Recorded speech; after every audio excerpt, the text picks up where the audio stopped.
Uncle Warren, Hello, good morning. it's good to see you. Did you know something? Did I We know got what? we got kindergartners all over the country going into school and they're not toilet trained. That sounds like me this morning.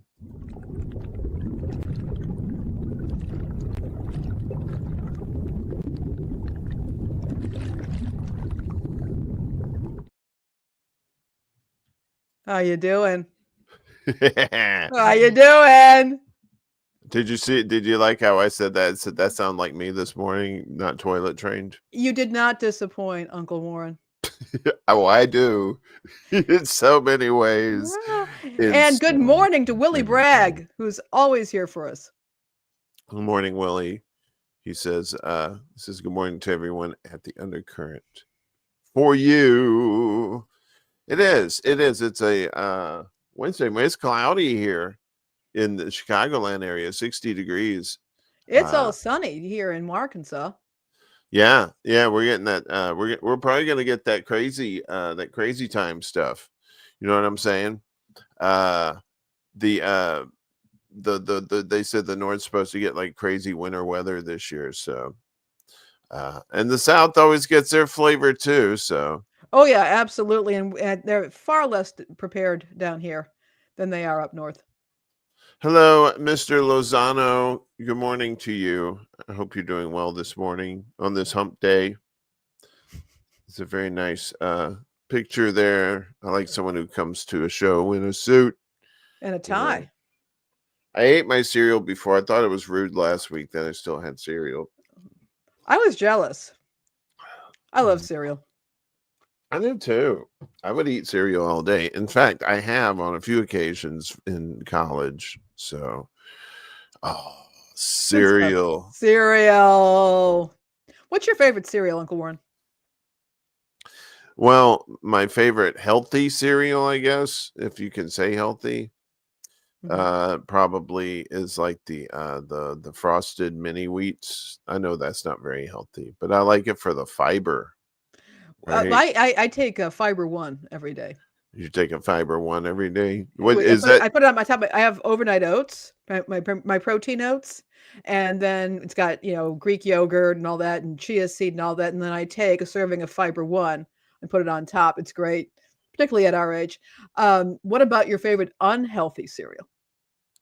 Oh, it's got to be Lucky Charms. That's probably it's gonna put me in the grave. But I love Lucky Charms. I I love like the Captain Crunch. Captain Crunch.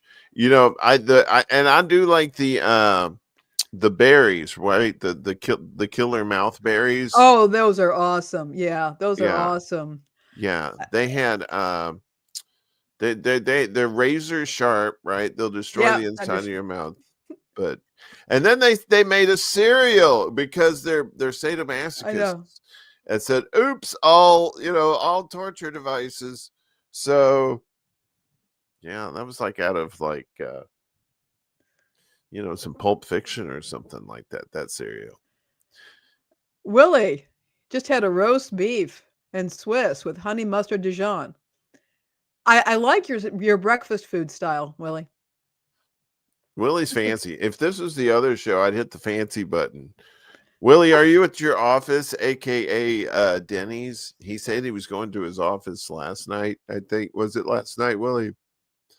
Uh, hey, Willie had a secret show last night too. He Usually, did. Yeah, I showed up at the very end. Willie's usually a little earlier with his broadcast, but last night he snuck one in there. I was about to go Betty by, and I did. I snuggled up with Willie and the And he gang. snuck one in there. He did, and then he did a show too. Are you currently Well, at your dining? Oh, you're currently at your he's dining dining table. on his roast beef. Oh, Um, yeah, he's Uncle at. Warren, Yes. we got a show too, but it's not so much of a secret. And in fact, if folks want to follow along, you can click on that Substack link, and you can check out our Substack and follow along with the stories and check out our various links to our stories so you can check on what we're saying about the news. Hey, CBC voter. We also have that too. You can We look have that down too. below. All our info is right there. in case you got morning stoner brain and you forgot. It's right there for you. It is. And also, if you are watching on Instagram, we got to go back and forth to check out your comments. So hang tight. Somebody will get to you.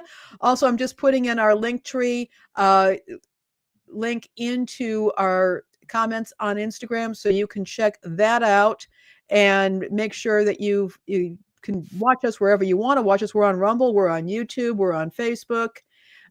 And you can also sign up for our Substack. You will get every morning at 7 a.m. Central Time, you'll get our Substack with information about the show and all of our links to all of our sources. So, and I'll personally come to your house and make sure you're tucked in at night so that you can wake up to those emails, because we don't want you missing any of them.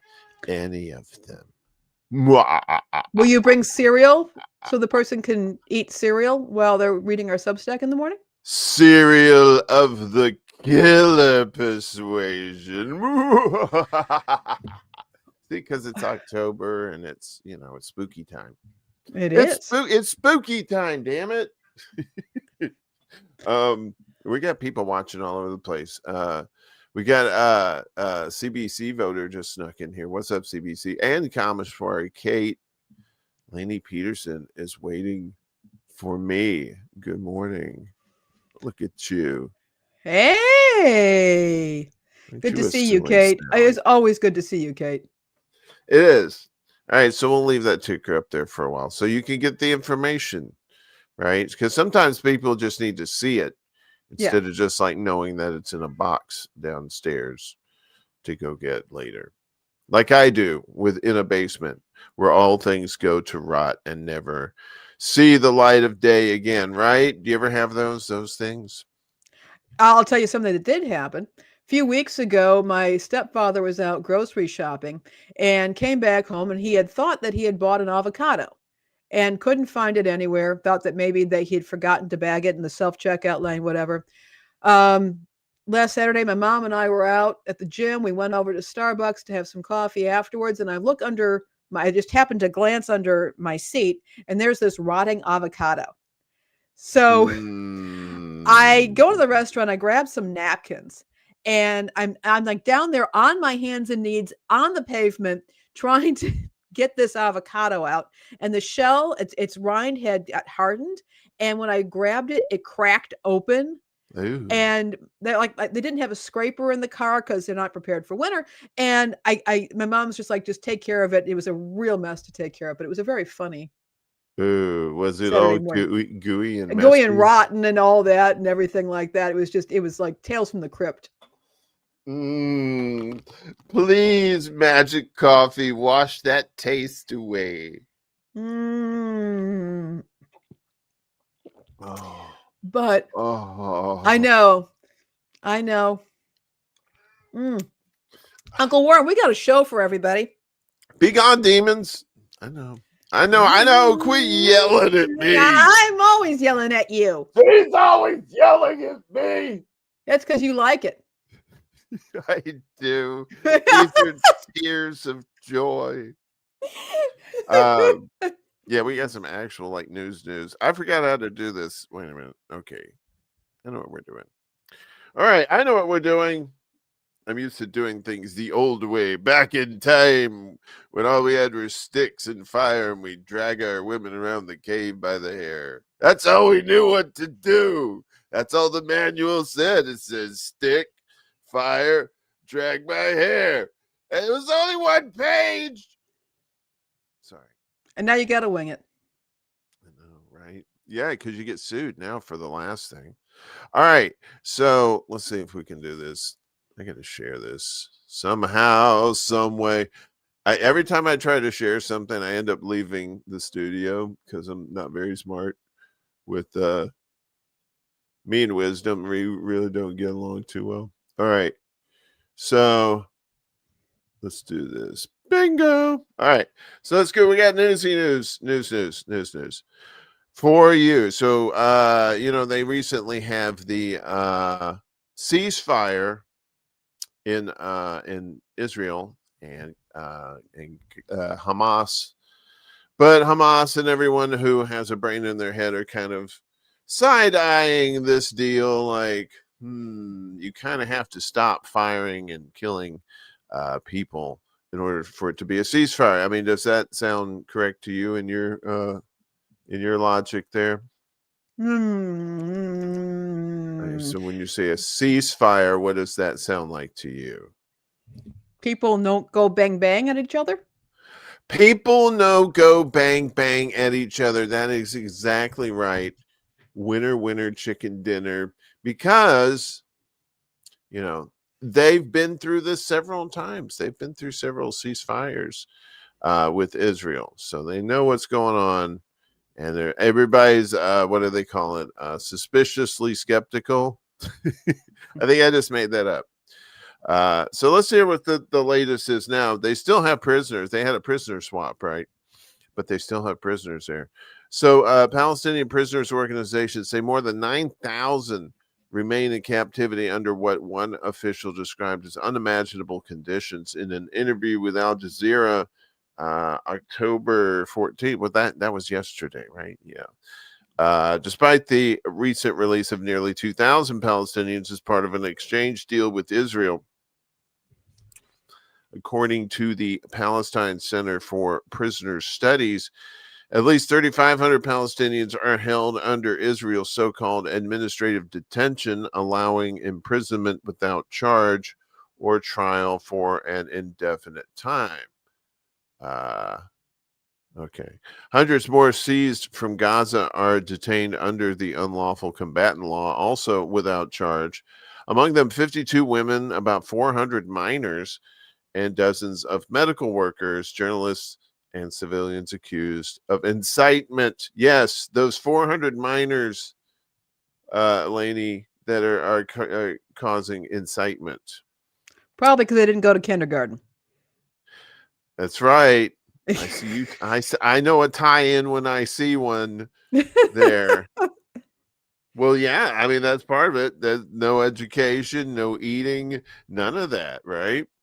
But that's they were accused of incitement.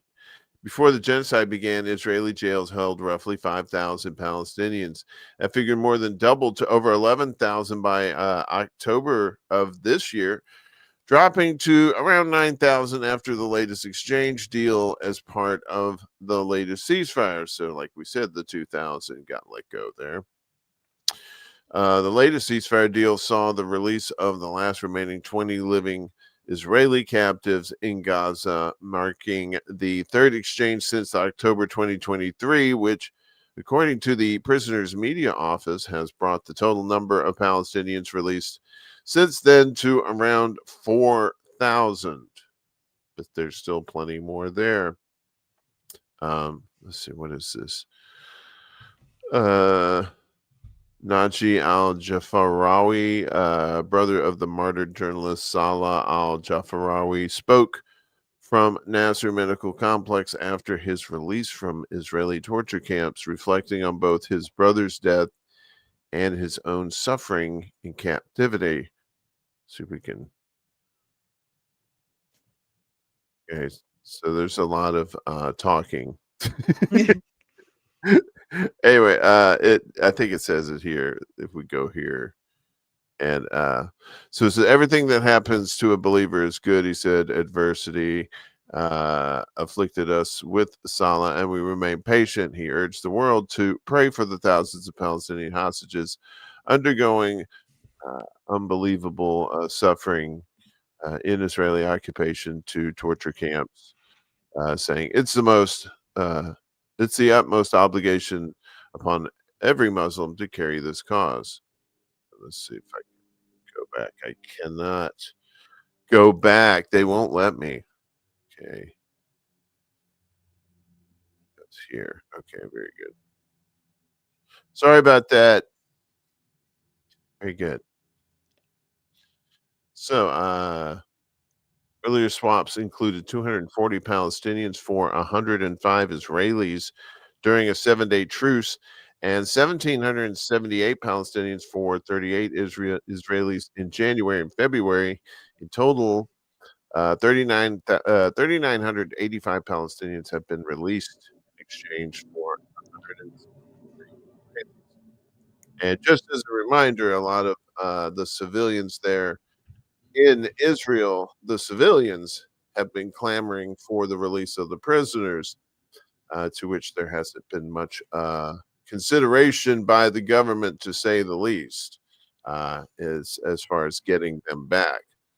Uh, the Hannibal Directive may come to mind there.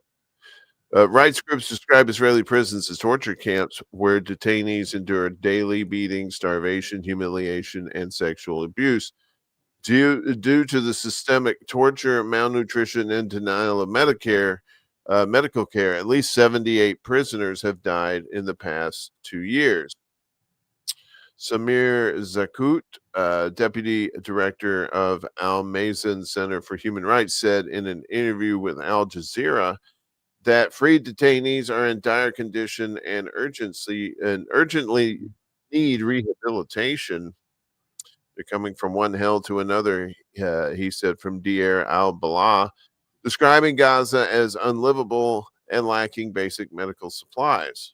Emotionally, they are happy because they were released, Zakut added, but they were subjected to physical and psychological torture all the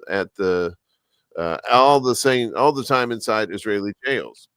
He said detainees are stripped, blindfolded, beaten, and sometimes used as human shields during arrest. Yes, and we've seen other instances where these people have been used as human shields. It's disgusting. They give 12 people 2 or 3 blankets, Zakut said, describing the deprivation of sleep and food and basic hygienic needs. Conditions, he noted, worsened after October 7th, 2023, when Israeli officials vowed to make prisons a hell for Palestinians, not just Hamas, all Palestinians, because you have Hamas that was detained there, but you also have civilians who are not Hamas or affiliated to Hamas who are also detained there too. Tala Nasser, a lawyer with Adamir Prison Support and Human Rights Association, said Israel continues to block Red Cross access and family visits. The end of the war doesn't mean the end of Israeli crimes, she said. Those responsible must be held to account for the grave violations committed against Palestinian prisoners. Prisoners Affairs activist Thamer Sabaneh said Israel uses detainees for revenge. I expect prisoners to launch a real and serious movement to change life in detention and fight to improve their conditions, he said, adding that some of them had already told Israeli officers before the deal that they would not stay silent if they weren't released. So, that's and when you pay attention like that to these stories, like I have been on my shows putting them out all the time, you see patterns of what people say, and then what are they doing a lot of times is totally different.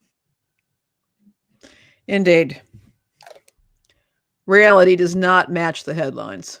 But That's people why, see a headline, they figure it's over and done with, and they move on. well, yeah, and that's why you got to tell people, look, you got to use your critical thinking skills too, right? Yeah. Which is one Because of the reasons why we give our sources in the Substack, is because we want people to go ahead, look at the sources, do their own research. Are we off our rockers?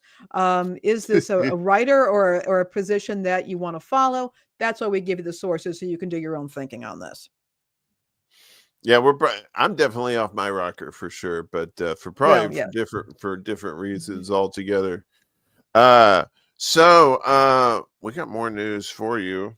If I learn We how to do. do this right, I swear I'll get this down to where I'm like, like a video editor octopus, where like I can just do everything at one time. But right now I'm like, I'm old. I don't know what these buttons do. Where's my Geritol? That kind of thing. So hopefully less throaty, because that kind of hurt a little bit. So Do you ever use any of these AI programs? Like the Grok or the Chat GPT, any of that? I use some of them. Yeah, I use Perplexity. Um, e e what? You son of a bitch! I don't even know you any. No, I'm just kidding.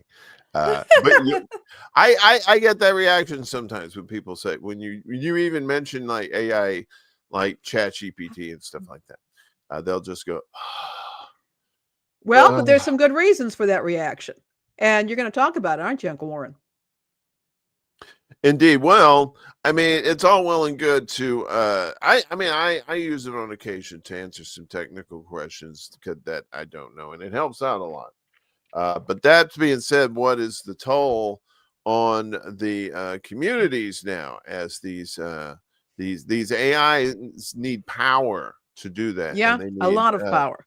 they need a lot of power, and they need a lot of water A lot of water to for keep those power stations cooled down. exactly.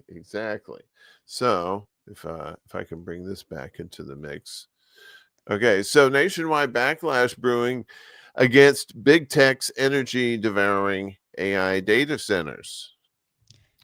Uh, yeah, and this is something I never considered in my lifetime about like I always thought like nuclear plants and stuff like that would be like some sort of power thing and not something where computers were going to suck all the electricity out of the world at this stage like this. So uh for the internet, yes, but it was like, well, the internet didn't really need that much electricity, like actual power. It needs power, it needs a good bit, but what these data centers are doing, whew, oh boy. All right, sorry, enough of my yammering.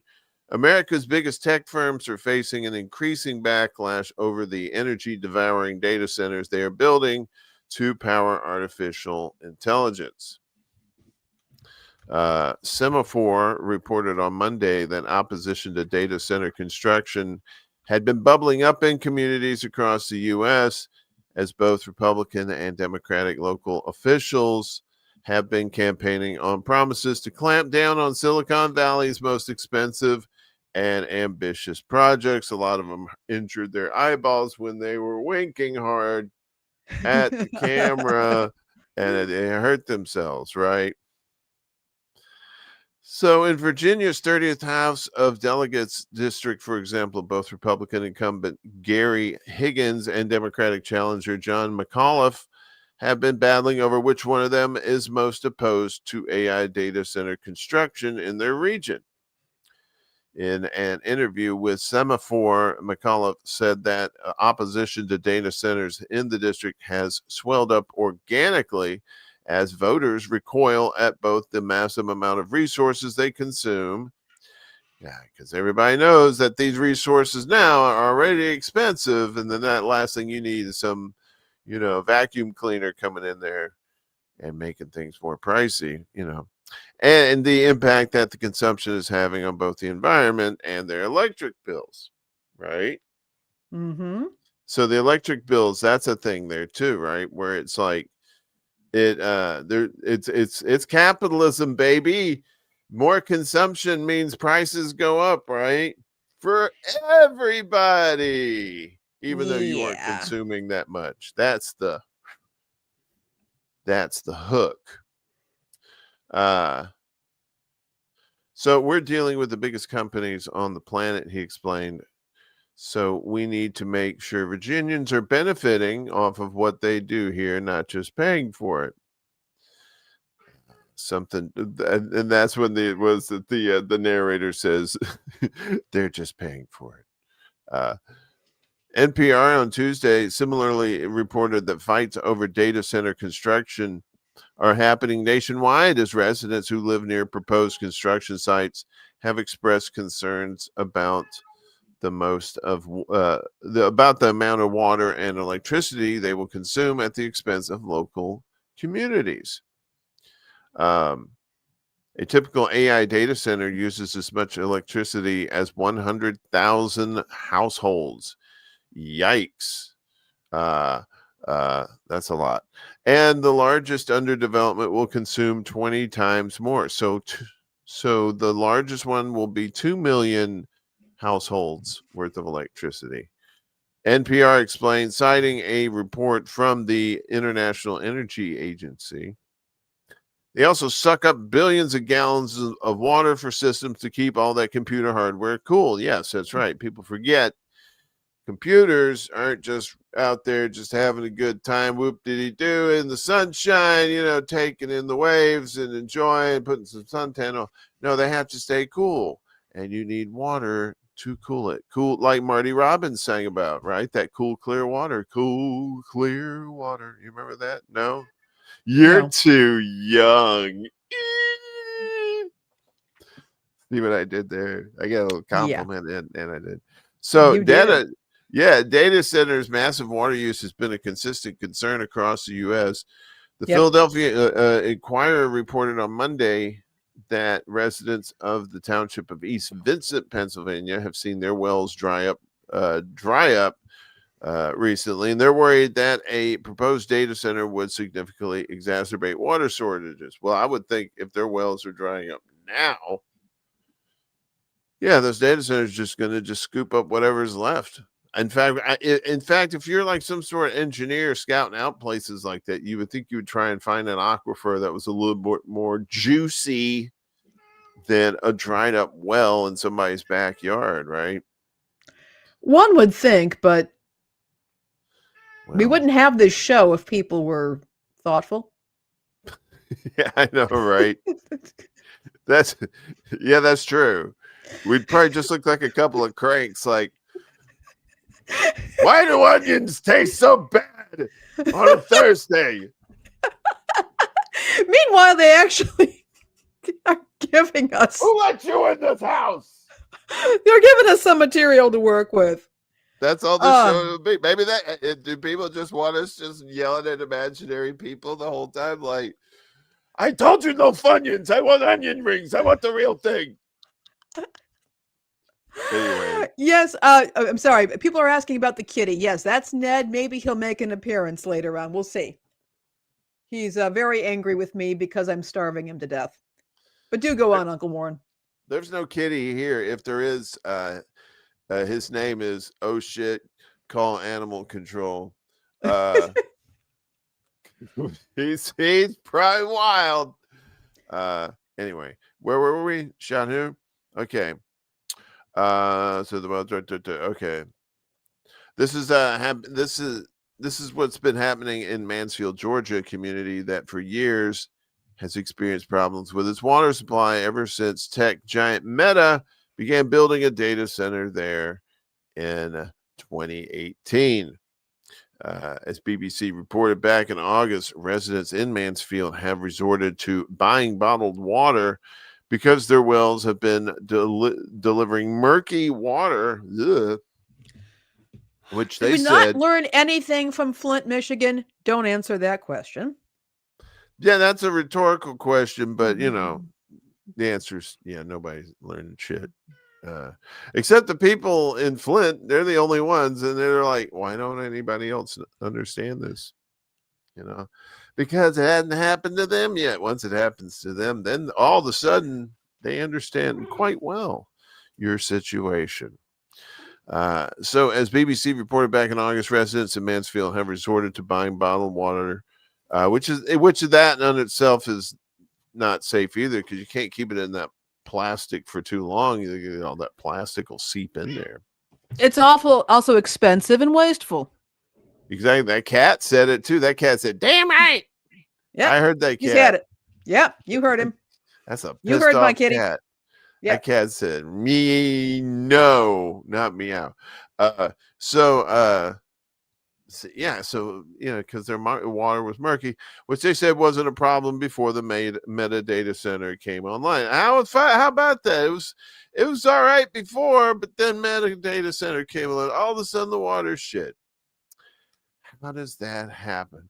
Although Meta has commissioned a study that claims to show its data center hasn't affected their own study. or they commissioned a study. Is it an outside study? Probably not. They said it hasn't affected local groundwater quality. Mansfield resident Beverly Morris told BBC she isn't buying the company's findings. Good for you, Beverly. I wouldn't either. It's probably one of those says, well, we investigated ourselves, and how about that? We couldn't find nothing. Oopsie sauce. Ridiculous. My everyday life, everything has been affected, she said, in reference to the presence of the data center. I've lived through this for 8 years. This is not just today, but it's affecting me from now on. Anxieties about massive power consumption are also spurring the backlash against data centers, and recent research shows these fears could be well founded. Yeah, there is no that's true. They use an obscene amount of energy. Mike Jacobs, a senior energy manager at the Union of Concerned Scientists, last month released an analysis estimating that data centers had added billions of dollars to Americans' electric bills across 7 different states in recent years. In Virginia alone, for instance, Jacobs found that household electric bills had subsidized data center transmission costs to the tune of $1.9 billion in 2024 alone. The big tech companies rushing to build out massive data centers are worth trillions of dollars, yet they're successfully exploiting an outdated regulatory process to pawn billions of dollars of costs off on families who may never even use their products, Jacobs explained. People deserve to understand the full extent of how data centers in their communities may affect their lives and wallets. This is a clear case of the public unknowingly subsidizing private companies' profits. It is. Yeah. That's exactly what it is. While the backlash to data centers hasn't yet become a national issue, but it's getting there. Faiz Shakir, a longtime advisor to U.S. Senator Bernie Sanders, get the big tech.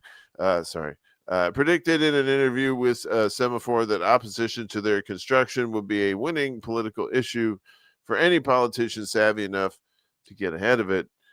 For any Democrat who wants to think politically, what an opportunity, he said. These people are way ahead of the politicians. So, yeah, and you know what? This is something I hadn't really thought about either until not too long ago, right? About data centers. And because I thought, data centers, I always thought they were self-contained. They did their own thing, but then it's like, oh no, they need resources. And where are they getting those resources?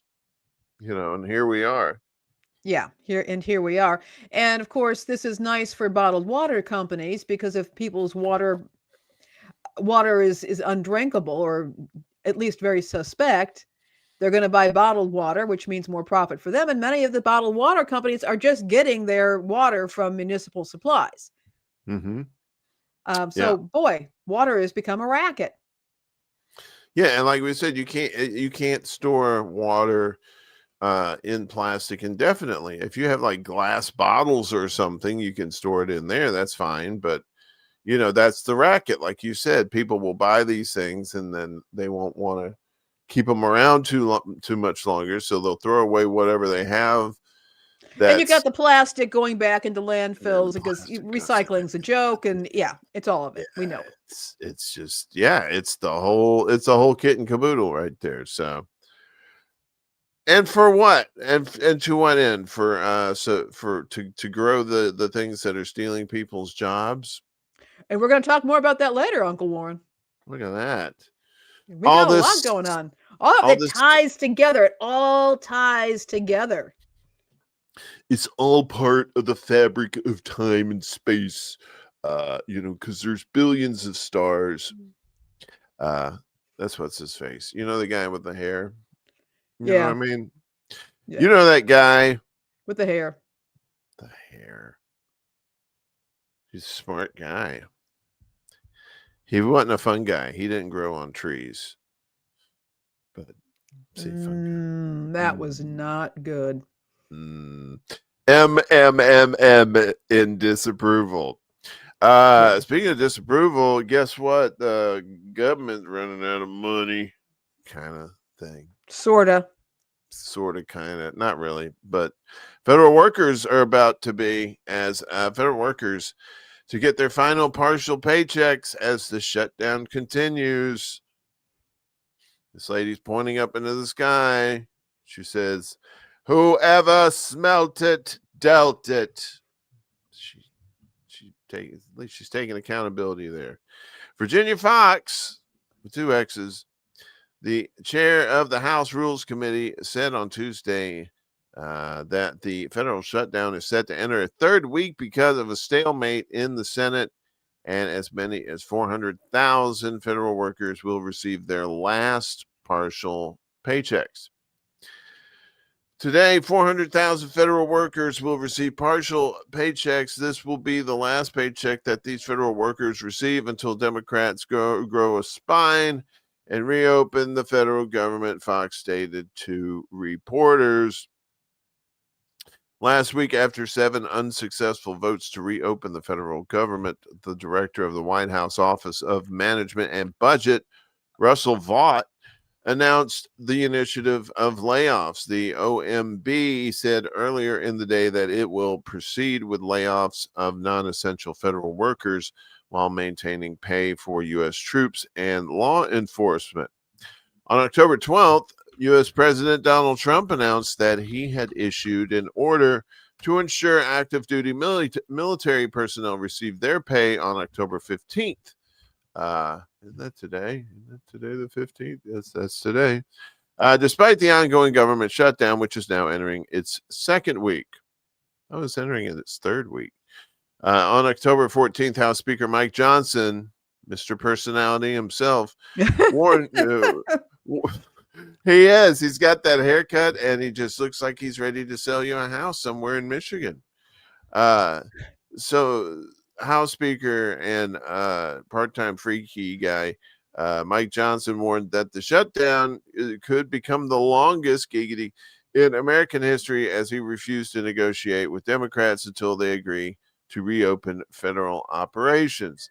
Saying you're like, well, I thought the Republicans had like they had more people in the Senate. It's like, well, they do, but you have to have 60 votes when it comes to this stuff. So there's not enough Republicans. They have to have Democrats vote to make up the 60. That's where the circus comes in, right? You know what I'm saying?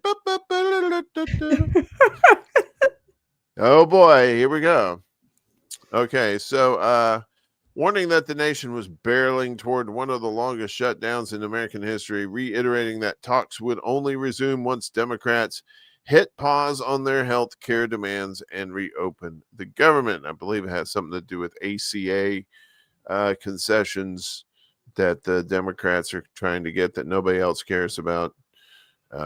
Only the Democrats and their ilk care about the ACA. And but I know people are like, well, I use the ACA and it's fine. It's like, but that's you're kind of like the outlier as opposed to everybody else.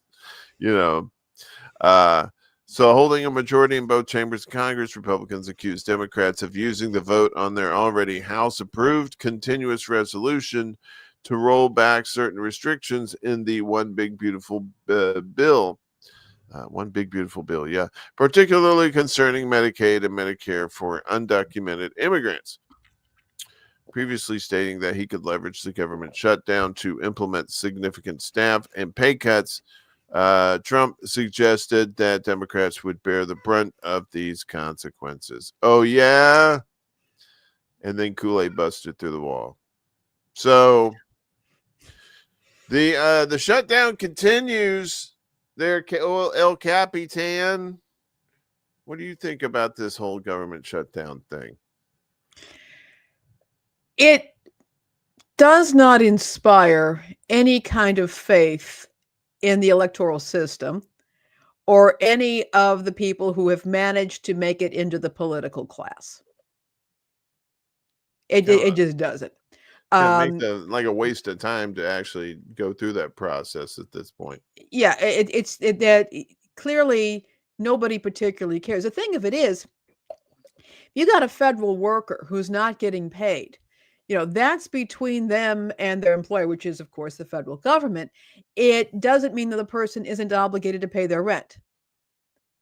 It isn't, they're obligated to pay for their groceries. And we're going to get into that a little bit later on, because there's another tie-in with a story I got about what's going to be happening with SNAP and WIC benefits.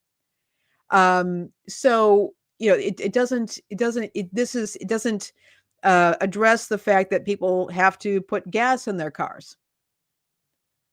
It doesn't address that at all. And you've got a whole lot of federal workers who are primarily good folks who are just trying to do their jobs, and they're not going to be able to do this. And this will have a ripple effect.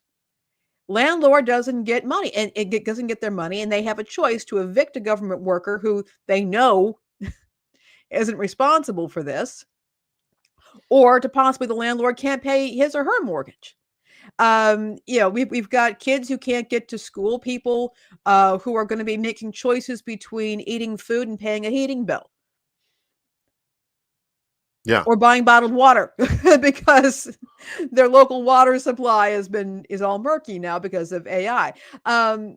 This is a part and parcel of disintegration of the common good, common bonds, and our common society.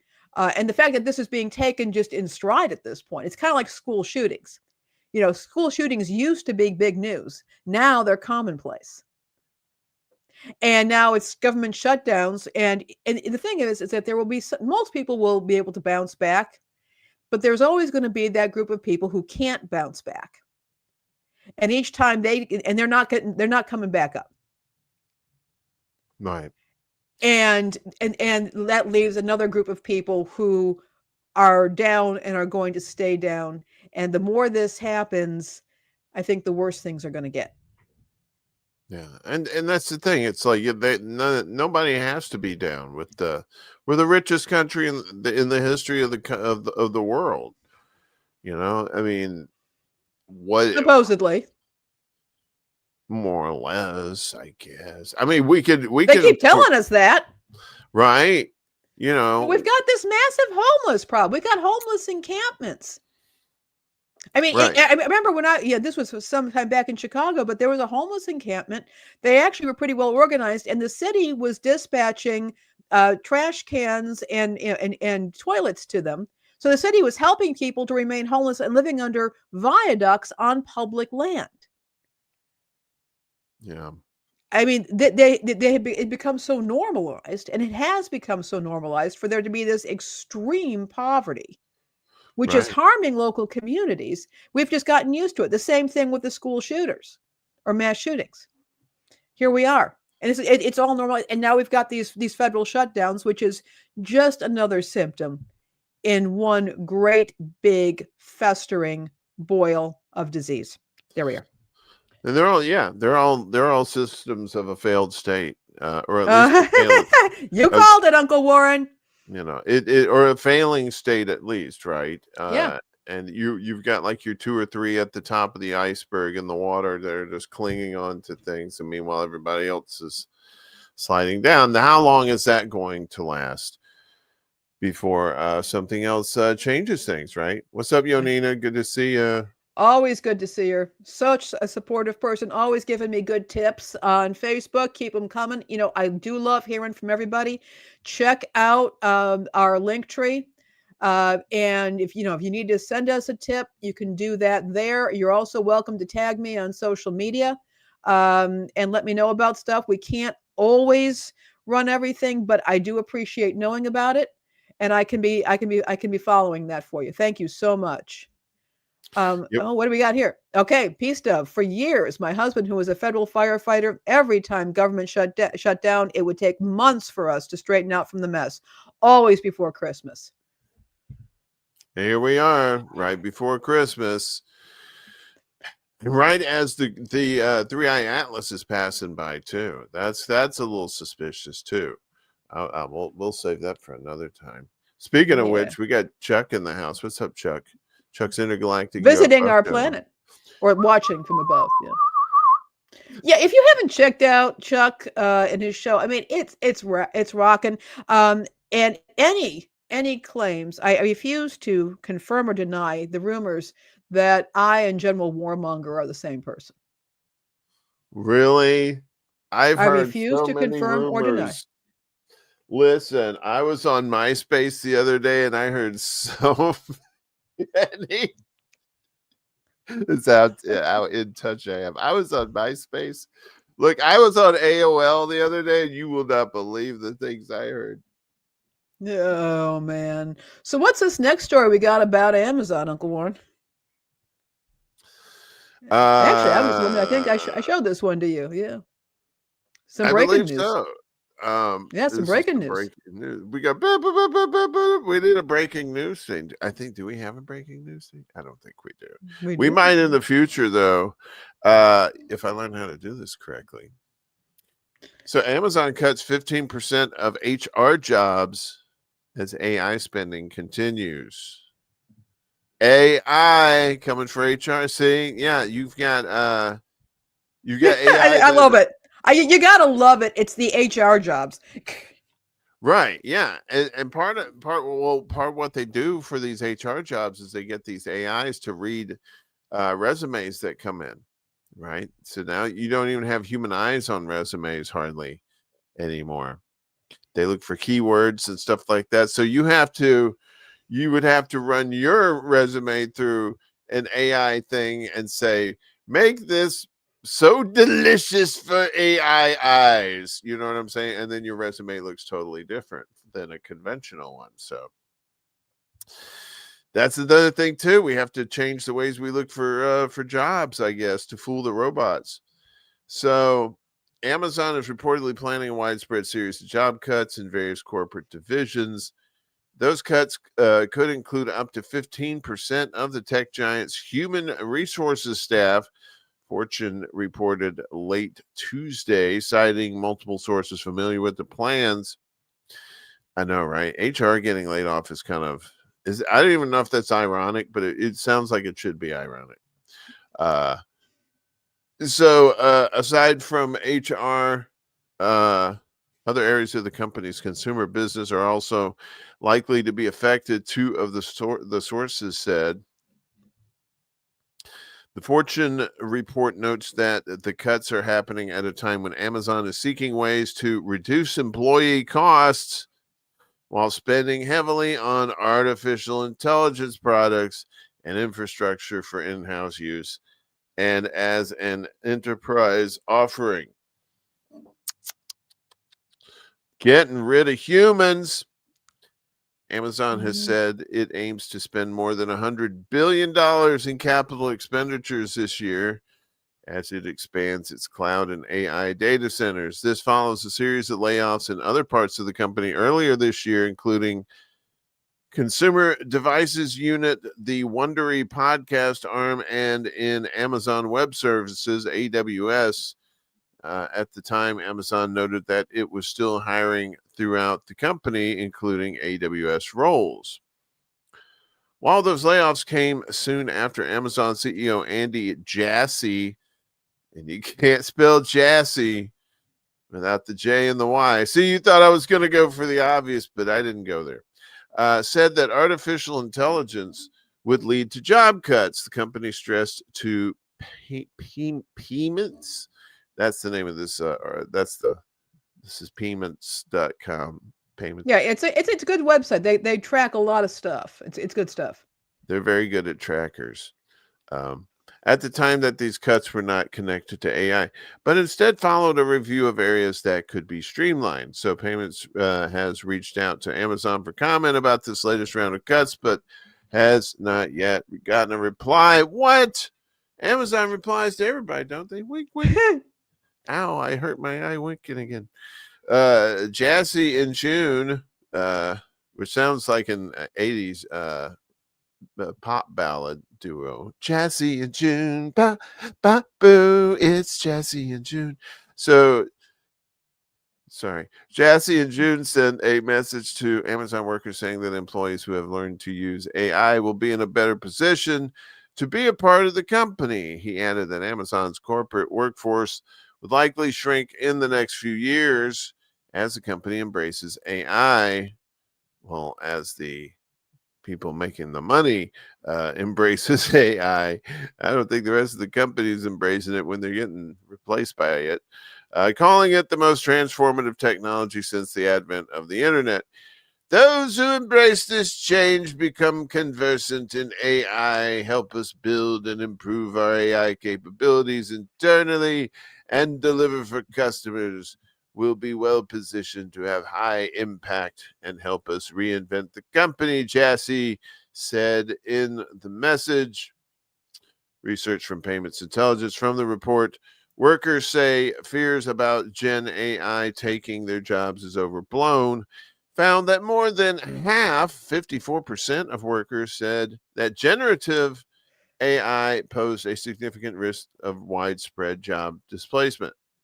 The study also found that 38% of workers said they were worried the technology could eventually lead to their jobs being eliminated. And they should be worried about that because Yeah. it's happening, It's you know? happening. Yeah. They're not investing in jobs. They're investing in the technology that will take jobs away from people. I mean, Right. we could have reorganized things. The idea. I think it was Buckminster Fuller said that at some point we'll have technology so that people won't have to work so hard. That everybody can benefit from automation and computers simplifying tasks, and people can engage in creative endeavors and raise their families and enjoy prosperity. That's not what's happened. No, not at all. Yeah, you're supposed to be what is it? Like Wally, you're supposed to be in those big chairs. Did you ever see Wally, that I movie? did. I did see that. Yeah. Yeah, and they had the everybody was in like chairs and drinking sodas and floating around this ship or whatever, and all the robots were doing everything.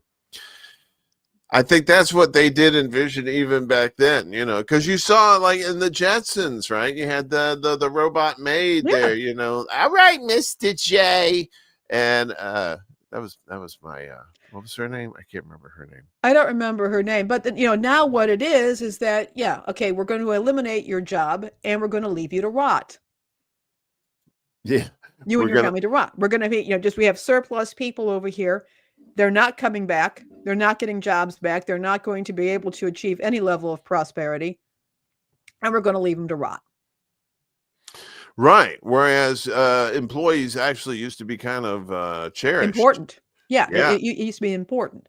And And I mean, I'd love to do a deep dive as to what's happened to a lot of professions, particularly journalism. I want to bring a friend of mine who teaches students who are going into journalistic careers, and I want people to hear what these students are having to do now that a lot of the roles that used to be a part of journalistic organizations, news organizations, have been eliminated, and it's all on one individual. I'm going to try and set that up. We'll maybe do a deep dive show on that. That could be interesting. But this is the sort of thing that's happening, and that we have companies that they're just saying the quiet part out loud. We are investing in the technology needed to eliminate jobs. right. And what's probably going to end up biting them in the tushy is the power, the amount of electricity and water Yep. that's going to be Yeah. needed to fund those cost Mm-hmm. savings, and they're going to end up probably costing them more if they just had hired humans in the first place. Now you do get the advantage with AI of speed, as far as Yeah. like that you do have that's always going to trump what a human can do. But like I said, if we're talking about cost, um you may want to like trying to do a 50-50, maybe have some humans in the mix along with Human the AI. resources, Yeah, put the human. human. Yeah, that's right. That says Well, human, it's doesn't it? becoming even more insidious because they've pointed out, people have pointed out that human resources itself is a rather insidious term because the resource of the company is the human. and the human, they're putting that person to at their disposal. That resource is at the company's disposal. It treats the human um, as an object, as a resource. And now with the AI, that's getting even more insidious because Mhm. it's the AI that is taking from the human. It is Definitely. the AI that's taking up the water, that's taking up the knowledge that's being put into when there's an interaction. That AI is learning from the human, taking that knowledge, and the human, again, is being mined by the AI. Just as we used to mine for coal, AI is mining us. Yeah. And you remember when AI first came out, they were just looking for people to help train these things, right? Put in Mm-hmm. these prompts and teach them how to become more human and stuff. And what was it early on the AI? All they wanted to do, they wanted to just eliminate humanity because we we were destroying We everything.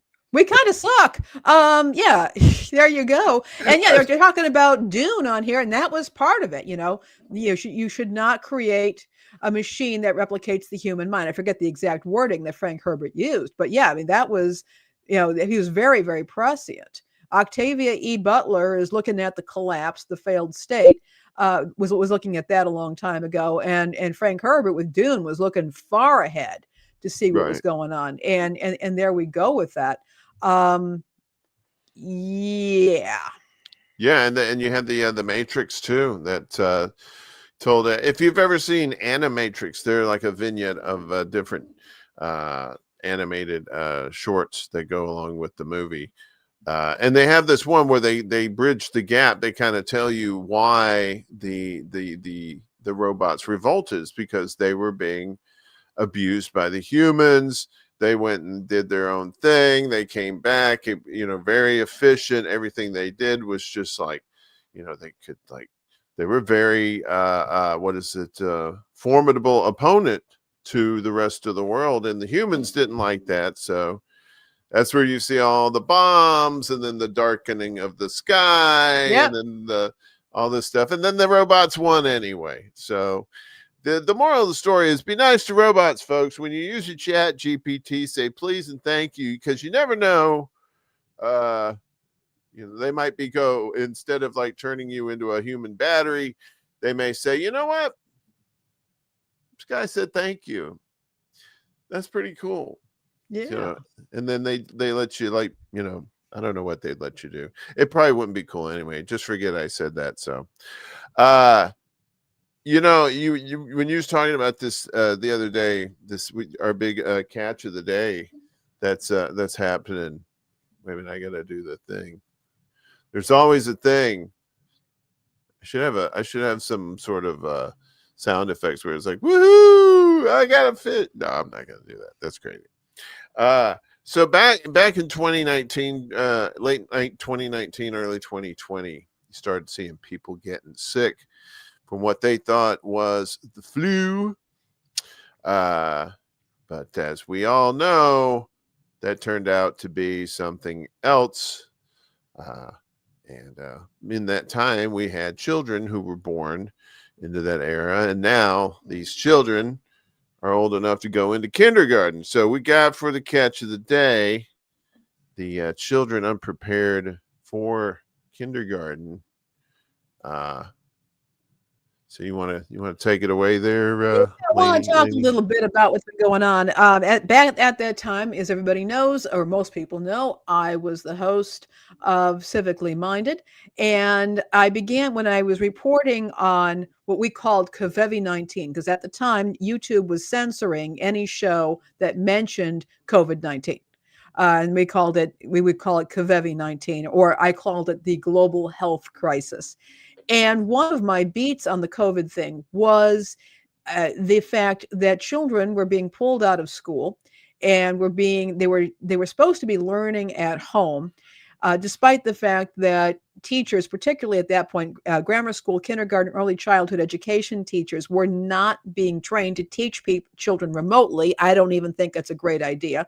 A lot of people did not have good internet in their homes. They did not have the devices. Schools were providing Chromebooks, but you have a house with, both parents are doing their jobs remotely and multiple kids trying to get online to do classes. It was not working out well.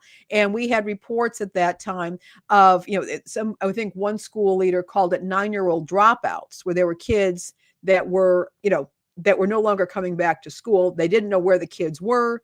There was no way to track them down for being truant.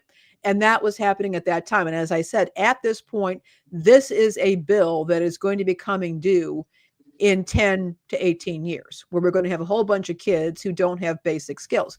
However, there was another thing going on, which I did not fully understand at the time, and I don't think anybody did. And that was, you had children who were being born at that time, or at or around that time, under very unusual conditions. And now those children are entering kindergarten. And there's an issue. This was an older article, but we've been seeing some articles coming out of Kentucky where this is a major problem with these children simply not being ready for kindergarten. So kindergarten is not preschool, right? It is school. The children are coming in there to learn academic skills. Yes, they're learning the social stuff, but they're still learning that's part of what school does, is helps to socialize kids. But the other thing that's going on is they're learning reading and writing, and they're learning math, and they're learning science, and they're learning the arts. This is academic study at a very, it's suitable for children, very young children, but it's academic study. They're showing up not even prepared for that.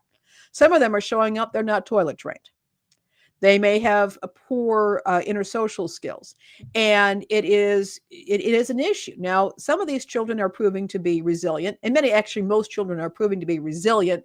They will, to a degree, catch up, but it's not happening uniformly everywhere. In Kentucky, some people are calling for mandatory pre-kindergarten, which again is akin to a preschool, and they are what? Good heavens, what is that, Uncle Warren? Oh, it's the guy outside with the. I thought it was a sound effect from the from the article. I'm so sorry about that. It just sounded very, very strange. But they're asking for pre-kindergarten, which will give children the preparation they need to be able to learn once they enter into kindergarten. But again, as I said, this was a bill that was going to come due. I was thinking more about kids whose education was being disrupted, but now we have a whole crop of children who have been negatively impacted by the lockdowns. There's some evidence about maternal stress during pregnancy that could be impacting these kids. These kids were being born into households where they were isolated. They may not be able to see their cousins, their grandparents, their parent. In some cases, mothers were giving birth in hospitals without supportive family around them because they were really restricting access to hospitals. You have people who were losing their jobs. This proved to be a really difficult time. And also the kids may not be getting the attention that they need. Moms and dads teaching them how to read at home, teaching them numbers and math. This is an issue. And again, it's one I don't think we're going to see the impact of for a while. But as you've talked about, failed state, they don't usually happen real quick. It's something that's going to happen very, very slowly and raggedly. You might have points where things get very abruptly happen, but then they move on. It's more of a ragged decline. I'm concerned. This is something for everybody to be keeping their eyes on. And this is actually where people can have some real impact because schools are under local and state control. And while we may have thrown up our hands at the federal government and the Department of Education, which is currently in the process of being dismantled, we can talk to local school districts. We can talk to state legislators who are usually fairly responsive to their constituents. We can be talking to the various private schools in the area, daycare providers. What can be done to help people help their kids be ready for kindergarten, be ready for academic learning, manage social issues and expectations at this point. This is something we can do something about because this is under the control of the people and neighborhoods and communities. And you often too, I kind of want to at some point follow up on what happened to the kids who are already in school during COVID and what's happened to Yeah. them in the last 5 years too. How have they changed socially? You know, has their ability to learn increased, decreased? What changes did staying at home happen to those kids too? I'm going to look into that and we'll do another deep dive on that. Oh, you better, or else we fight 1800 style. But we have both had to have mustaches that curl up. I'll get you into a headlock, Uncle Warren. All right. And I'll give you a noogie. Ah, you fashion a half Nelson, do you? All right, you. All right, Uncle Warren. That's the only one I know that I know the legitimate name for is a half Nelson. Everything else is like pile driver and stuff. I don't think that stuff's no good. And by the way, yes, I'm aware of this. Thank you for making me aware of this. I'm looking more into it. I'm not ignoring you. I have been looking into this. It's very concerning, and we'll talk more about that later as well. That's right. We take this away. Can we add other goodies? Wait a minute. I actually showed behind the curtain. We can show this. This is cool. Yeah. This is how we do things. So I was an old news producer, and we have rundowns, right? So this is our rundown here, and all the orange. We work on it during the week together. We both go in and out. We add our stories. We go back and forth. So it's a week-long process for every show when it comes down to it, and this is how we put it together. That's right. We're constantly checking out our news sources, and you get a peek behind the curtain, as it were. Yeah. And when I do that, that's when the cops show up. All right. So, but tis. I can't show the whole article, this Wall Street Journal, because I'm not right. But I can show you the headline here. So we're getting here. What is this? I looked at that thing. And so our recurring tide is coming up. The recurring tide. We got to think for that. So let's get to that. And you wanna get us started on this there? So as I mentioned earlier, and I am going to do a deeper dive on this show about what's happened to kids who were taken out of school during the lockdowns. But one thing that's happening, and this I think is one of the kind of programs that I really do like. Healthcare so far has not been taken over by AI. I expect to see more of it in terms of like insurance coding, file management, telehealth a bit, but there's still a need for hands-on healthcare workers. And the Wall Street Journal is bringing up this program that's happening where you've got high schools and local hospitals are partnering to create training programs where the kids are in high school, they're getting their high school diploma, but they're also being trained in hospitals to provide health care, which is absolutely critical. And in some cases, they are able to, as they graduate from high school in these programs, they're graduating and able to get their licensed practical or licensed vocational nursing licenses, which is huge. And this is absolutely huge. And this is the exact sort of thing that I love to see. I saw a lot more of this when I was in high school. There were a lot of cooperative education programs. For example, you could be going to mechanic school, you could be going to beauty school at the same time, and you would graduate with a professional license or with a professional degree or certification, as well as your high school diploma. And now we're seeing this happening in the healthcare field. I consider this to be good news. Practical nurses are absolutely in demand. And once you have your practical nursing license and you get some experience, there are schools that have bridge programs that will allow you to do an accelerated program to become registered nurses. Again, very much in demand, good paying jobs. They're stressful, I'm not saying that they're not, But I think that this kind of program is all for the good. It benefits society. Yeah, trade school, exactly. It benefits society. It benefits the kids. It gives them money in their pocket, particularly if you got a kid who's not necessarily academically inclined, but you can say, hey, we're going to put you in this training program. You get out of school. You will be able to get out and work. You're going to have some coins in your pocket. And when you graduate from high school, you've got something that will get you a job. And then you can make decisions about college or anything else later on. And meanwhile, the community has healthcare workers and oftentimes people that they already know. Yeah, my sisters did that. They did co-op in high school, right? Where you would go to school half day and then you'd go to a job every Yeah. day. And it depended, some of it was retail and stuff like that. But for healthcare workers, that's key, especially if you're serious about trying to have universal health care for everybody. Because if you're going to have universal health care for everybody, you're going to need a plethora of doctors and nurses and all kinds of healthcare people for that demand. Because if we're able to do that, if we're able to have like Medicare for all, you're going to see a lot of people come out of the woodwork that never would go to the doctor. Now they'll be coming out getting treatment. So you're going to see a huge influx, and you're going to need all those people. Yeah, exactly. So I think that this sort of program is 100% the kind of program that I would support, particularly in light of the disruption caused by COVID.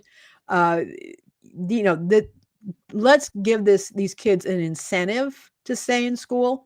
And I think that incentive is actually having a credential and actually being able to make some good money. Licensed practical nurses can make very decent money. And as I said, if they go into a bridge program and become RNs, registered nurses, they can do very well for themselves. And also, registered nurses, for example, are in demand worldwide. There are a lot of countries that if you are a registered nurse in, say, in Great Britain, the US, Canada, Australia, New Zealand, believe me, they want you. And you can get a visa to many other countries. They'll be happy to hire you. And a lot of people, who are getting up in age and getting ready for retirement and don't want to go to the home, as it were. They don't want to go to some sort of facility that takes care of you, which no knock on them. There are some quality ones, but there's a lot more that want to rather be treated at home, and you're going to need more home health care aides as well to help out with that. The amount of people who'll be wanting that, And there are people who are trained as home health care aides, and they do wonderful work. But a licensed practical nurse has a more advanced training. Mm-hmm. They have more clinical training, and they are able to not necessarily diagnose, but they can look around, they can look for symptoms, they can take records. They have a much higher level of training. And as a result, they're in a good position to work for, say, a home health care service, because they could be supervising nurses' aides or medical assistants, and they can also provide more specialized care to clients who need it. So there's just, the sky's the limit when it comes to this credential, and to see that they're able to do this, not go into student loan debt, and to come out with and have money where they can start earning money right away. It's a good deal for everyone. Yeah. And when we I think I've talked about this with some friends before, like why they took home ec out of high school, right? I mean, home Not ec, good. like, so it had so many practical uses for everybody now, right? It did. It was critically important, as was shop. Shop too. Yeah. Yeah. I mean, they took out these courses that had a huge impact on making people more self-sufficient.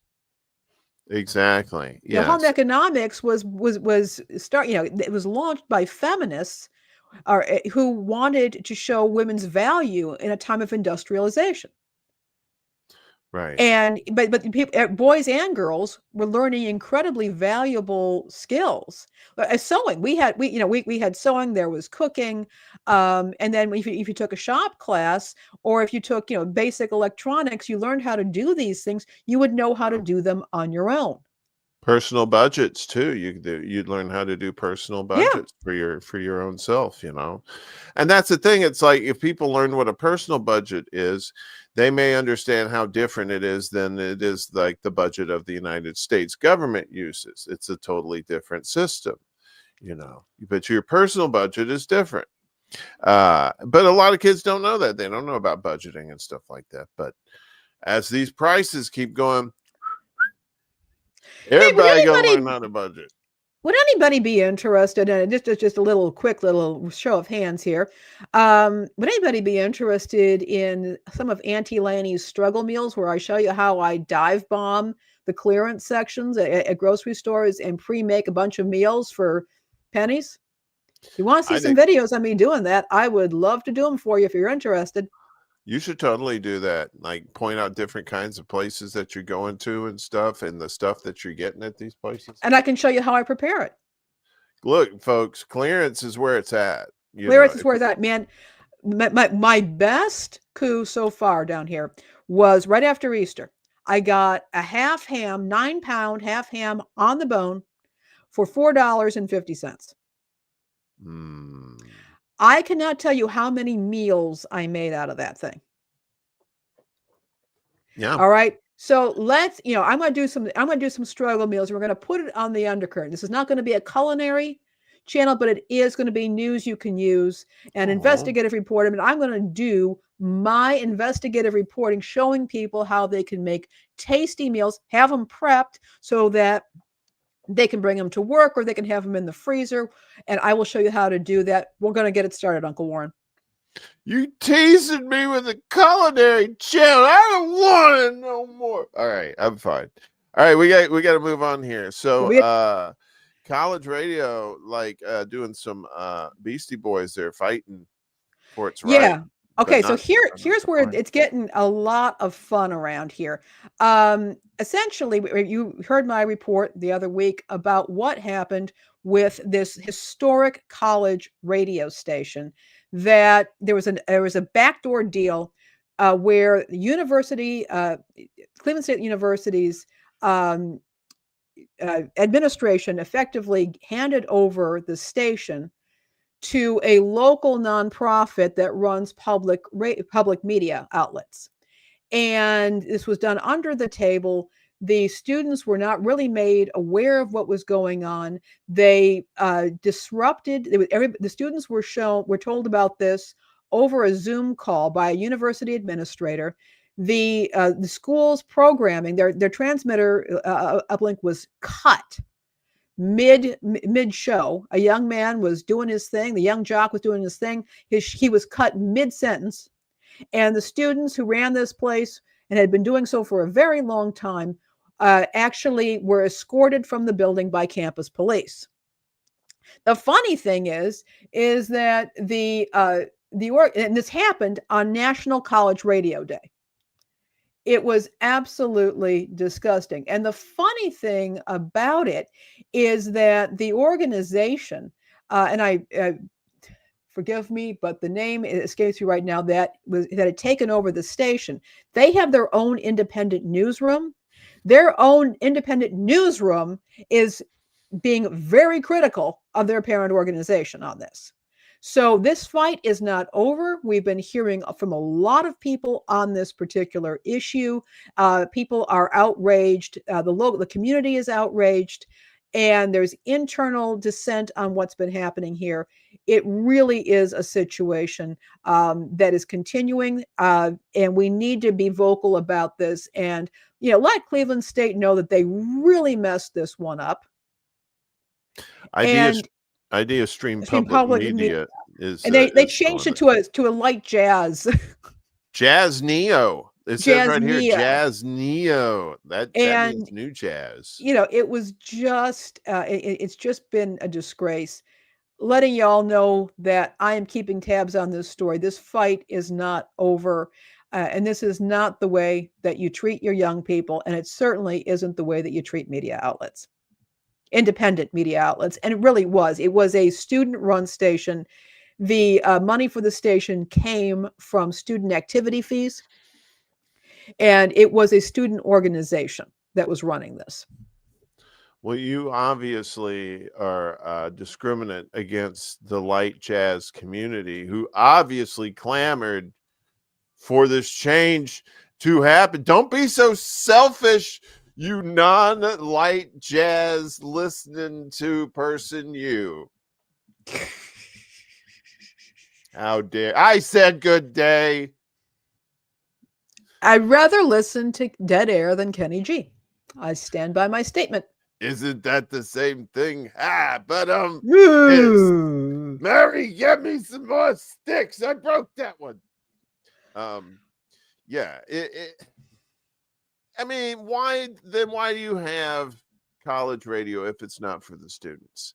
If it's for some dumb light jazz bull hockey. It's for the community as well. They had a lot of community programming, and in times of disaster, I mean, I've heard college stations do this in the midst of disaster because they have they're low power transmitters. They can provide hyper local transmissions to exactly the people who need that hyper local information. Right. And so, it's you've got local news on there. You've got local people who are a part of this. Oh, thank you so much. I love being your best auntie. I do love it. I do love it. Thank you so much. Why light jazz though? Who is the brain? Because they're dunderheads. Yeah, I mean, who says they're dunderheads? As a program director of give me some Coltrane.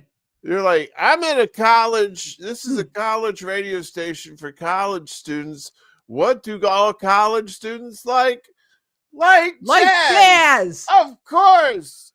For it was foretold in the tea leaves that Kenny G would come to campus. Sun Ra, give me some Space is the Place. All would come Afrofuturism. Give me take Dave Brubeck. I mean, I don't care. Marietta, you are telling. She said most jazz people are cokeheads. Actually, they're more stoners, but the ones that are psycho, they might be a little cokey. All right. Auntie Laney needs to settle herself down. Uncle Warren, we got something else coming up. Yeah. Cool your jets, lady. You crackpot. Yeah, try pronouncing this the author of this title of this one. I dare you. So what we got up here? We got what the government shutdown means for SNAP, WIC, and disability programs. Yes, so this is all federally funded stuff. Okay, I chose this particular source because it has some good concrete information in it. This is the stuff that I would like to see you all sharing with your friends, social media, email, whatever, so they know what is going down. So it explains the government shutdown, but very specifically, in this case, it's addressing the issue of the food programs that are part of the federal government. So there's SNAP, also known as food stamps. It has a different name in some other states as well as WIC. That's the Women, Infants, and Children's program that provides basic foodstuffs for children and infants under the age of 5, as well as pregnant and nursing mothers. The issue is that there has been some conversation that I've heard, some scuttlebutt, that the federal government is talking about ending these programs. I think they're just playing around with that. But for right now, yes, benefits could possibly be cut. I also remember during one of the last shutdowns, one of the problems is that the money was there for these programs, but there was not the money for the states to process new applicants to these programs. And I remember at one point there were some tribal governments that actually said, okay, we will process the applications because they have money from different sources that was still coming in, and they were willing to do this. But you need to be aware that this is, again, these programs, WIC and particularly SNAP, are political footballs. as I've discussed in the past on this show and on Civically Minded. But it's critical to keep in mind that it may be harder to apply for benefits, to appeal a denial of benefits, to correct a mistake that's being made in benefits. That can all be happening. My opinion is that they're probably going to restrict eligibility, which I reported on, I believe it was last week, if not the week before. But I have a feeling that they're not necessarily going to cut these programs entirely, but access could be impacted at this point. People should be aware of it and pay attention. And it's really dumb too, because SNAP and cash assistance too, in particular, like, oh, well, they're just going to spend it on dumb stuff. No, there's only particular things you can spend that money on. And it also goes back into your community to help your local businesses that sell food and other items that you need with the cash assistance that you can get, like toothpaste and stuff like that. So to deny people these benefits like that, what you're doing is you're denying these communities another influx of income for them. Yeah. Right. Obviously you'd like to have people prosper, but if people aren't prospering, at least you're supplementing them with being able to eat and pay for some basic necessities with the cash assistance, like I said, and that goes mostly back into the local communities. Yeah, it goes right directly back into the local communities. People are getting they have a certain amount they can spend on their little card, and it's oftentimes not very much. They go in, it goes right back into the community, right back into community grocery stores, keeps those grocery stores going. But, and in food deserts, it's absolutely critical. Okay, we have over here. Yeah. Lainey, no jobs, no food, no health care. MAGA, yeah. Let's make America healthy again. Like for real. Like for real, yeah. That's yeah. None of this bullshit healthy. Like for real healthy.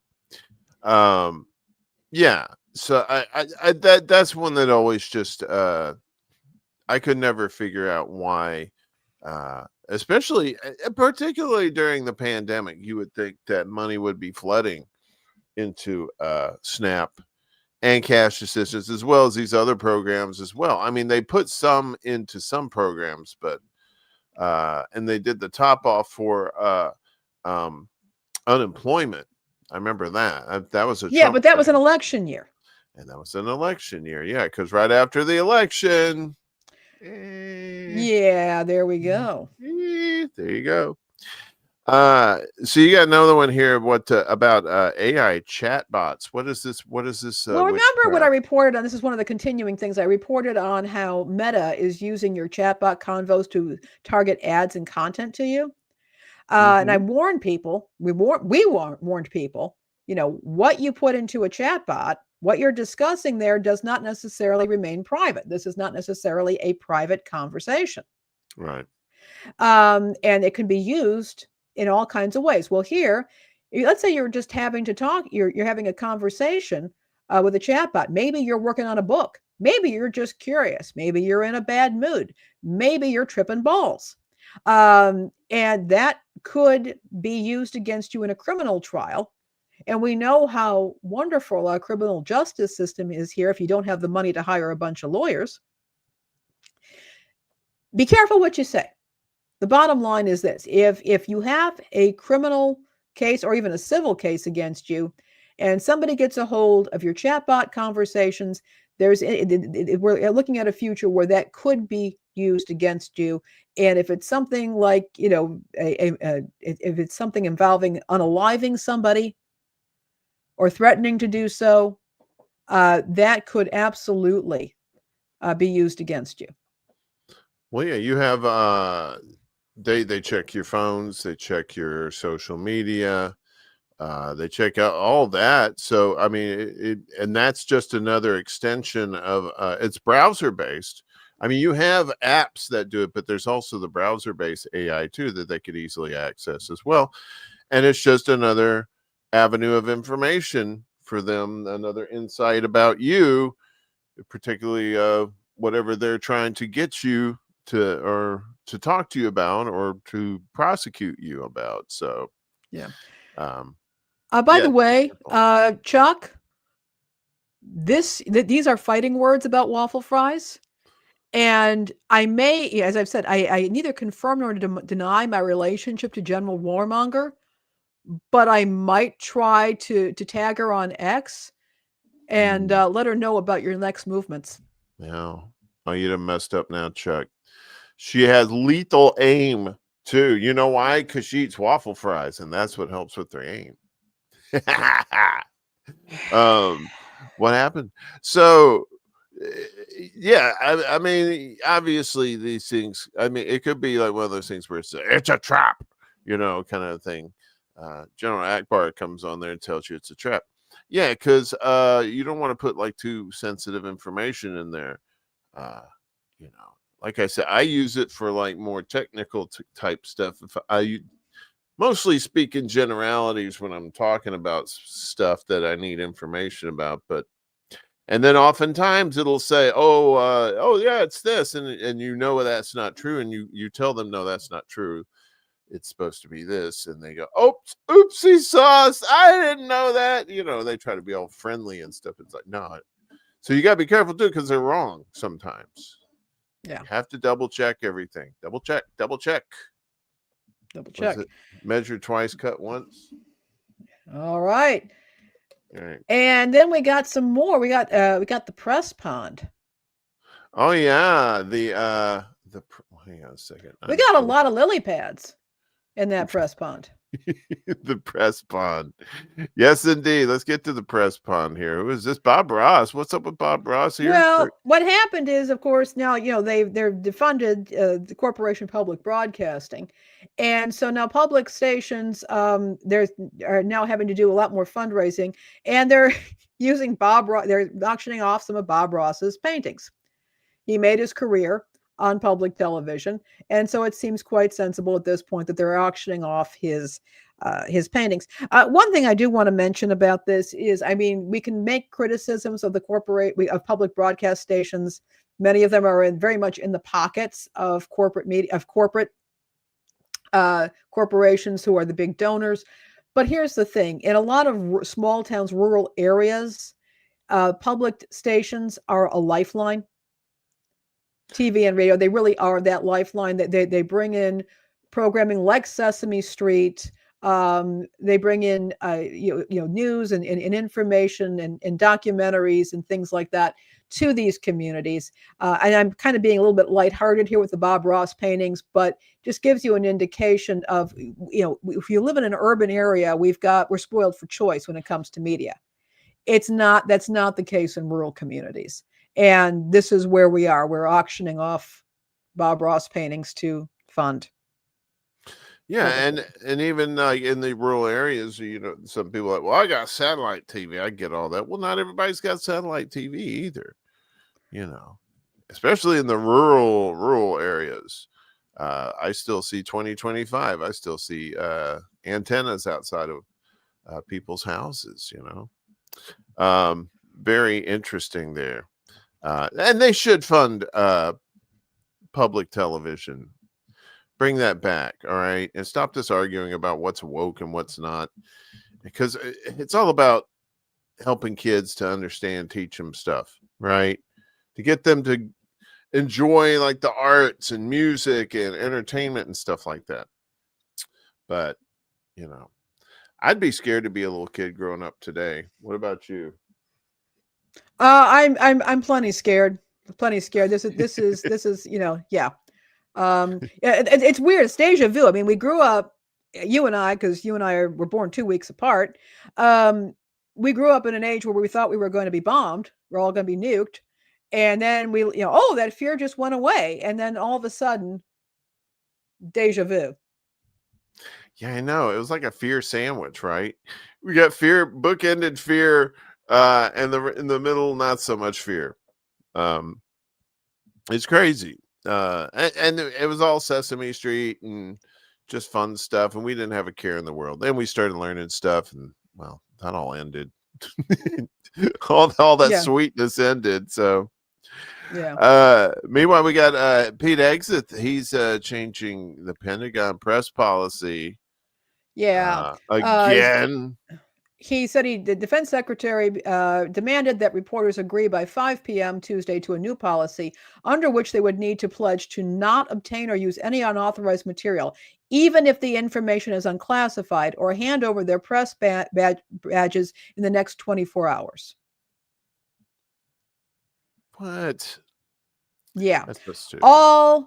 So every major television network, wire and publication and radio outlet has gone on the record saying their reporters have refused to sign the policy. ABC, NBC, CBS, CNN, the Associated Press, Reuters, Bloomberg News, New York Times, the Washington Post, the Wall Street Journal, the Guardian, the Atlantic, Financial Times, the Economist, I happen to know, NPR, the Hill and its sister network News Nation have also declined to sign.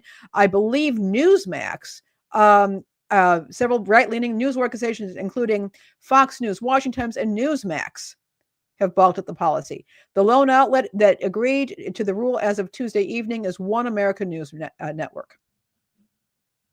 Oh yeah, One America. Own. So basically, the Pentagon has just decided that it's gone rogue.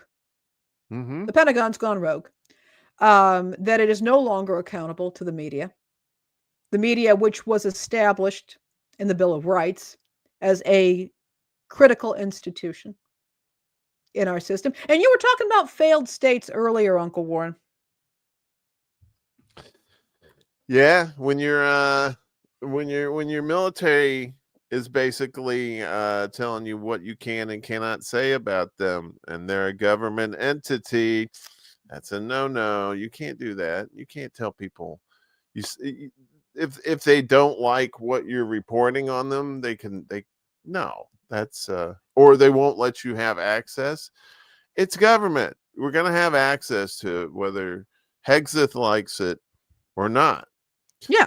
It's not up to him to deny people press freedom, especially about the military that spends $1 trillion a year. Yeah. I mean, they're saying you can't even use, even if the information is unclassified, it's unclassified information, and they're whining. They're whining about it. Yeah. You got to give you permission to use it. And it's like, no, that's not how that works. No, it isn't.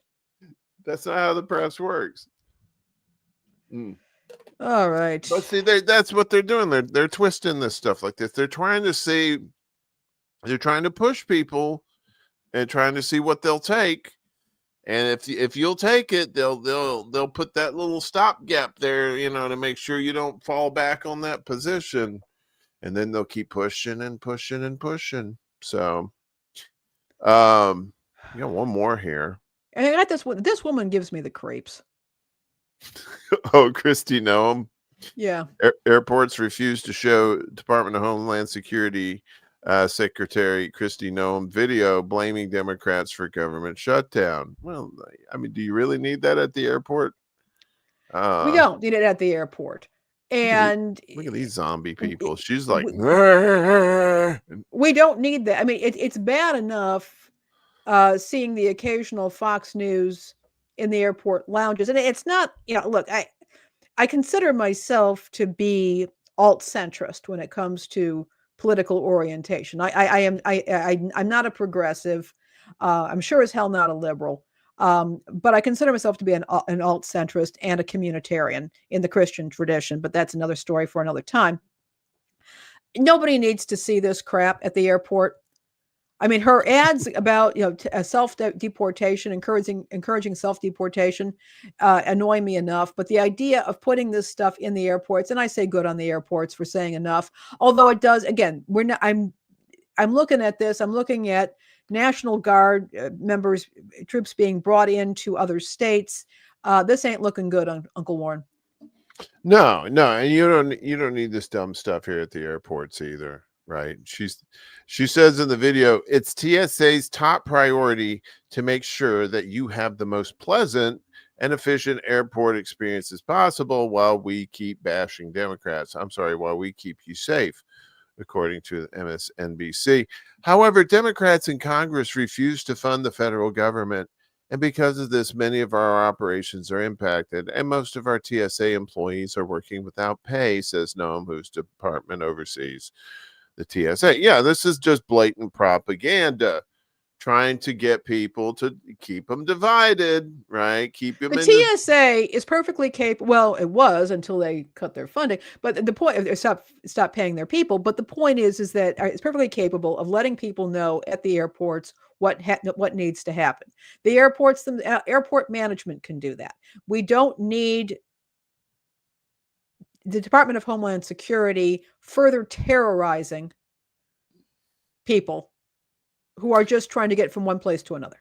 Yeah, that's basically it's terrorism. Yeah, Because they're, fear they're just controls trying to people. scare everybody, and they're trying to upset people. And here's the thing: there's this whole thing with air rage, with people, people crashing out at airport gates, at security, inside airplanes. This is only going to exacerbate that. People Mhm. are already stressed out. You know this, I know this. I travel a little bit. I've seen it. It's not good. We see it on social media. People just crashing out everywhere. This kind of crap is only going to contribute to that. We don't need people raising tensions in an airport. Exactly, and that's exactly what that's designed to do. So, Yeah. so major airports in New York, Nevada, New Jersey, Oregon, and elsewhere reportedly are refusing to air a video in which she blames Democrats. The TSA sent requests to airports to air the video on screens near security lines. Yeah, because that's always good. And then that's what she said there. Yeah, that's the last thing we need is more aggravation in public spaces, right? Well, guess what Yeah. that leads to? You know what that leads to? That Yeah. leads to the old unaliving of people, as you said earlier. Or Yeah. just fisticuffs. I mean, it doesn't have to Or involve unaliving. It could just be fisticuffs. But or the point yeah, is, and yeah, if people get more stressed, they're more tense and less civilized. We have less uh, civil intercourse where people are actually behaving themselves, and instead we get people snapping at each other. And again, contributes to that whole failed state thing. Mark my words. right. When you're not getting paid enough yet, all the prices of things that you need are sky high, and Yeah. you can't afford a home of your own. You can't afford the things that your boomer grandparents or great grandparents had talked about. Everything cost a nickel, and college was free, and I could fly, and all this stuff. So nobody wants to hear that stuff anymore, because that stuff is not going to be happening anytime soon. Yes, you were Yes. saying. No, I think we need to wrap this up with some fun stories. Oh yeah, if you like getting your liquor stolen, if you think that's fun, there, you crazy. How dare you? You want to take this one? Yeah, okay. So this is actually, I mean, if you're interested in capers, this is not one of these social media stories. It's not one of these clickbait sites. This is actually a logistic transport topics. This is a logistical blog, and apparently Guy Fieri's tequila was stolen en Mm. route.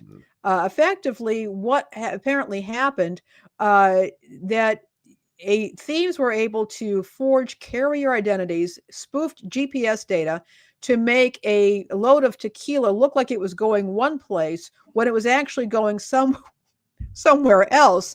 The shipment of 24,000 bottles disappeared after crossing the US Mexico border in Laredo, Texas. It was bound for a Santos Spirits warehouse in Lansdale, Pennsylvania, but never arrived.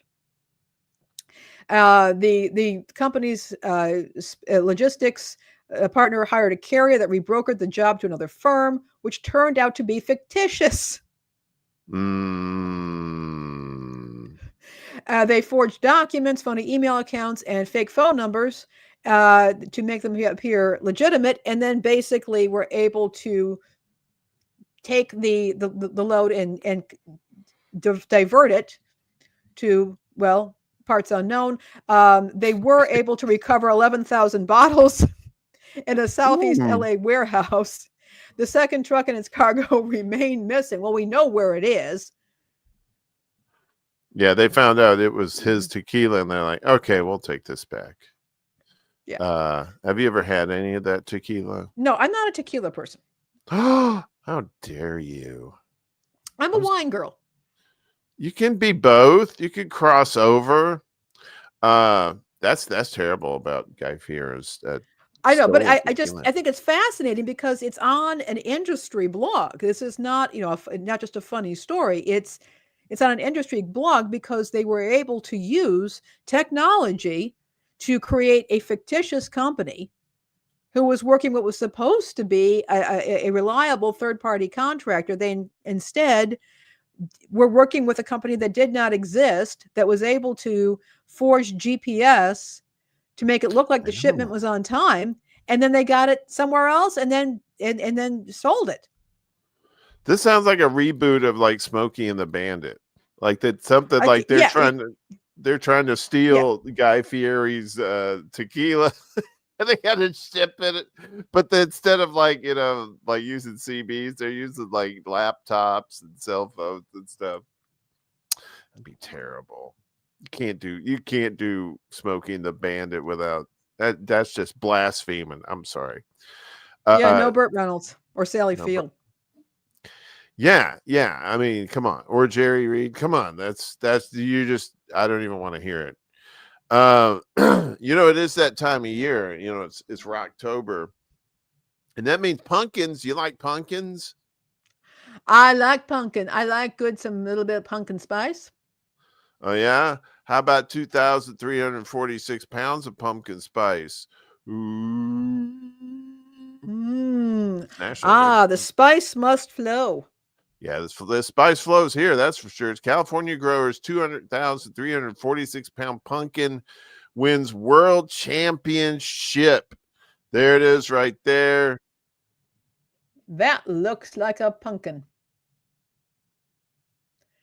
That pumpkin is just punked all those pumpkins. Why is this so low? What is Look at that? That's the So that's the 2,346. It's a fat daddy, right? Look at that. Who picked that?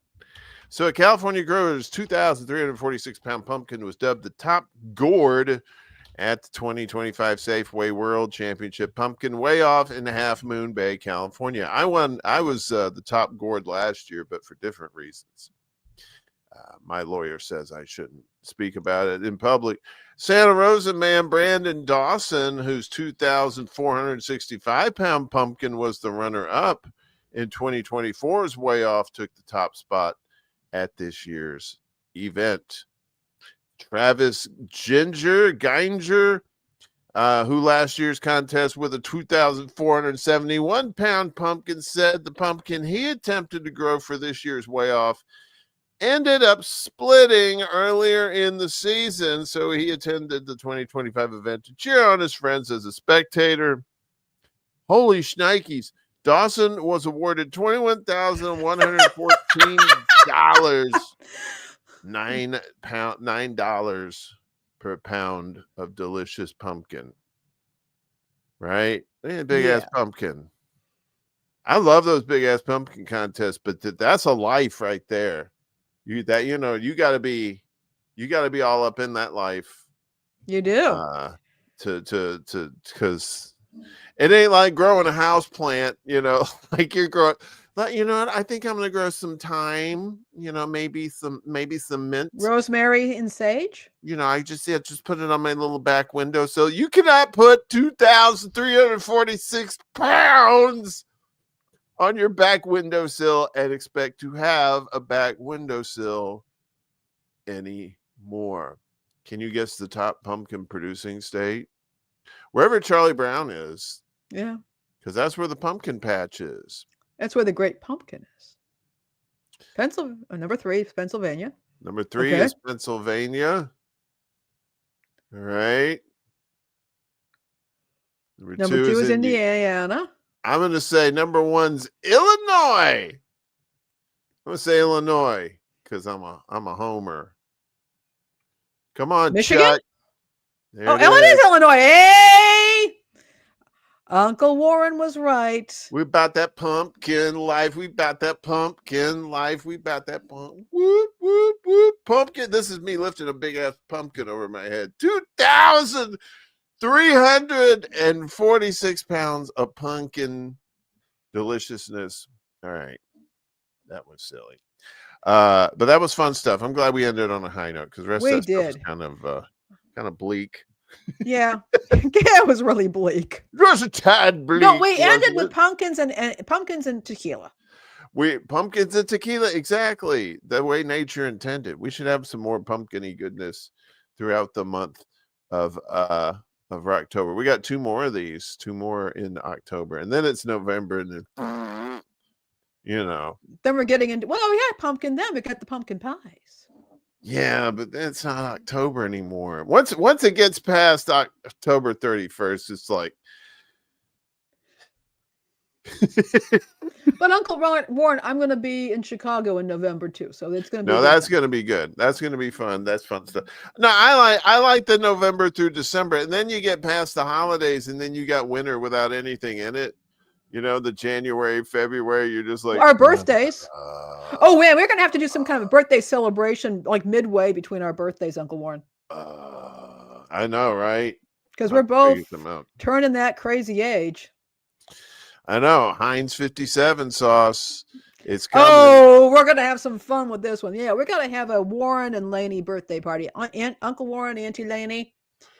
We're going to get boozed up. And there's going to be hula girls from when I was back in the Navy. You remember them broads? They come out there with their skirts. They do.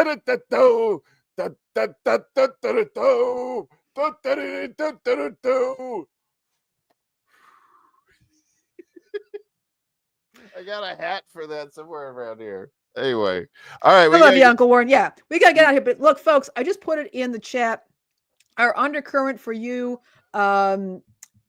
link tree.